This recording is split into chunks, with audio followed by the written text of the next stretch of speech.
My name is Dr. Fouzi Slisli, and today I will be talking to you about the work of Jacques Derrida and deconstruction. We should remember that last week we introduced the topic. We talked about post-structuralism, its contribution to literary criticism, its relationship to structuralism. We said that post-structuralism is a rebellion against structuralism, and one of the main points that came out about it is that it rejects the idea that literature or cultural products in general can be studied separate from history or culture. Structuralism maintained that you can study literature just from a scientific perspective, separate from history, culture, or economy, or so on. Post-structuralism rejected this idea, saying that literary products, literary texts, are part of historical processes, and we cannot ignore those historical processes, and literary scholarship should try to locate those texts within their proper historical, economic, sociological developments.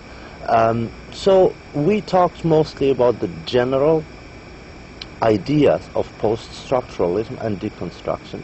Today I want to introduce you to one of the main or most influential post-structuralist thinkers, the scholar who invented the idea of deconstruction and the critique of deconstruction, the French scholar Jacques Derrida.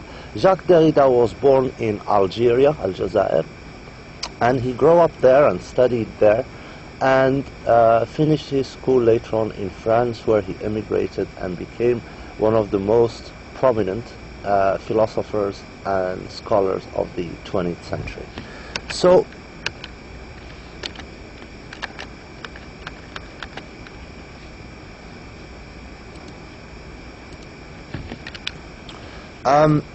post-structuralism, first of all, is a European-based theoretical movement that departs from structuralist methods of analysis. The most important names in post-structuralism are Jacques Lacan in psychoanalysis, Michel Foucault in history, and Jacques Derrida in philosophy. Deconstruction is a US-based method of literary and cultural analysis, which means that post-structuralism emerged in Europe, and from Europe spread, from France spread to the rest of Europe. The deconstruction became famous in the United States. They used the work of Jacques Derrida, and it became very famous in the United States through the work of G. Hillis Miller, Jeffrey Hartman, Paul Doman, and Barbara Johnson.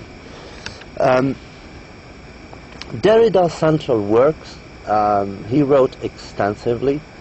We start first with books. There is the early books were, of course, Of Grammatology, which was written in 1967, Speech and Phenomena, which was written in 1967 also, Writing and Difference, which was also published in 1967.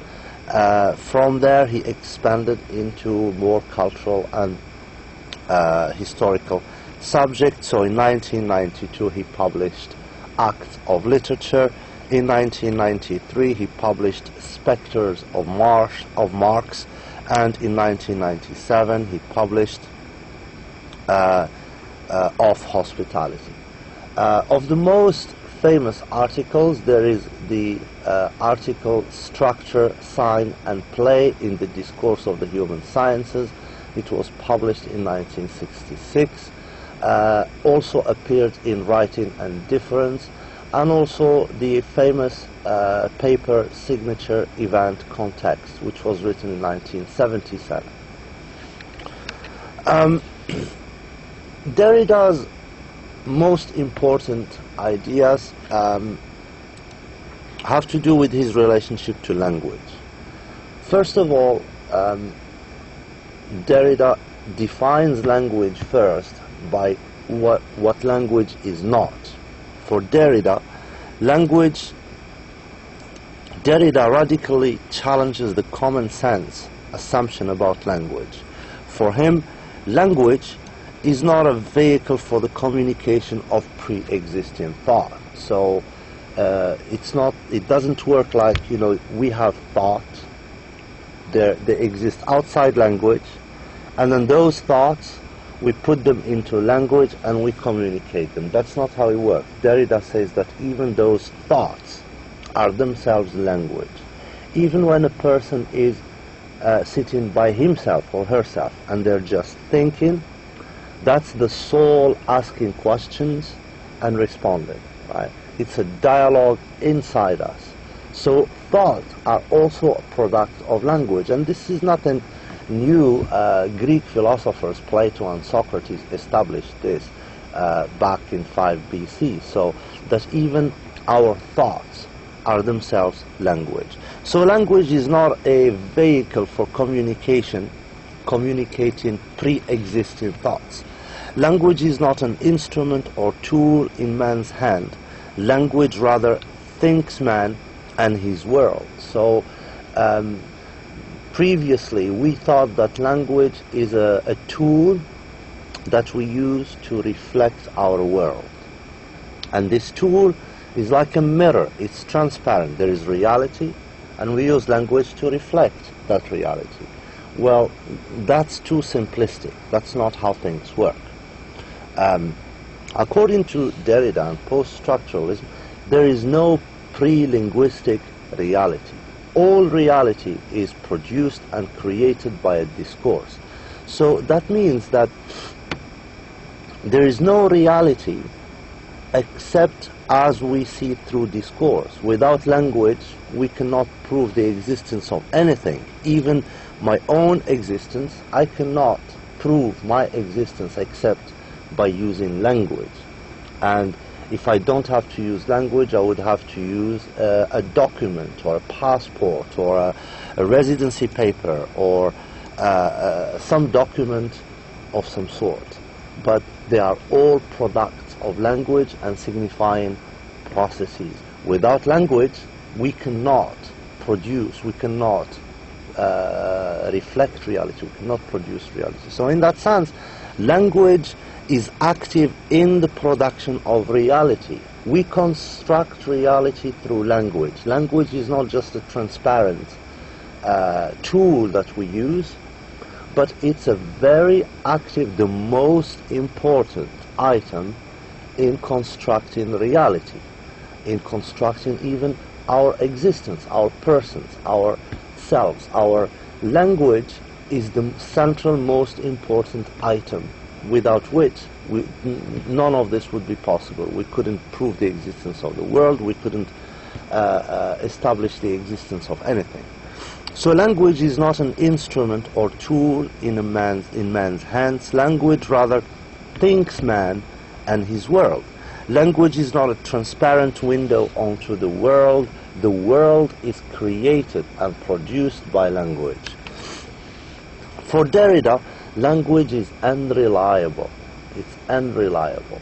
The communication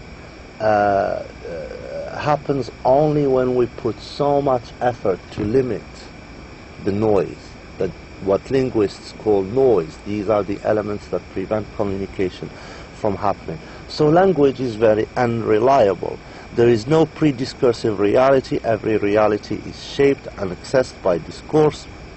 Derrida says there is nothing outside the text. Everything is a text.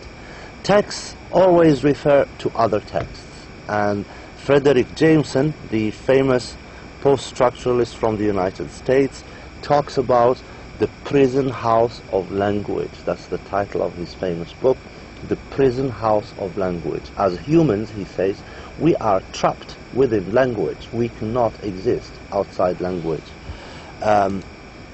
So this gives language a far bigger importance in shaping our world, in shaping ourselves, than previously thought. In the past, we thought of language just as a transparent tool. Today, we think of language as a very constitutive component of our existence, of our world. Language constructs and shapes the world. Note that Derrida has a very broad notion of text that includes all types of sign systems. So whenever there is a sign system for Derrida, that's a text. When we look at advertisements on television, that's a text. When we look at society from a sociological perspective, that's a text. When we look at ourselves and try to analyze ourselves, that's a text. So whenever there is a signifying system for Derrida, that's a text.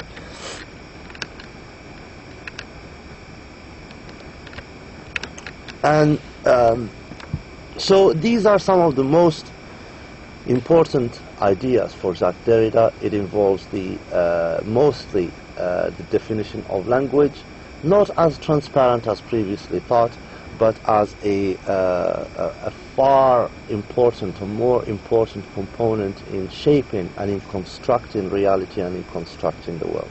And with this, that brings us to the end of this session. Thank you so much for listening, and I hope to see you in our next session. Wassalamu alaikum wa rahmatullahi ta'ala wa barakatuh.